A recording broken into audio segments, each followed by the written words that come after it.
ஒரு car engine எப்படி வேலை செய்கிறது என்பதை பார்ப்போம். முதலில் சிலிண்டருக்குள் காற்று மற்றும் எரிபொருள் கலவையை உட்செலுத்தும் போது இன்டேக் வால்வ் திறக்கிறது. அடுத்ததாக பிஸ்டன் மேலே நகர்ந்து அந்த கலவையை கச்சிதமாக பர்ன் செய்கிறது. இதனால் வெப்பம் அதிகரிக்கிறது. பிறகு பர்ன் செய்யப்பட்ட கலவையில் ஸ்பார்க் பிளக் தீப்பற்றும் போது அதில் எரிப்பு ஏற்படுகிறது. இந்த எரிப்பு பிஸ்டனை கீழே தள்ளும் சக்தியை உருவாக்குகிறது.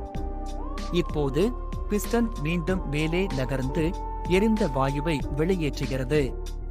இதற்காக எக்ஸாஸ்ட் வால்வ் திறக்கிறது. இந்த முறையை இன்டர்னல் கம்பஷன் ப்ரோசஸ் என்று அழைக்கிறோம். Cylinder, piston, crankshaft, spark plug மற்றும் வால்வுகள் ஆகியவை அனைத்தும் இந்த செயல்முறையில் முக்கிய பங்கு வகிக்கின்றன.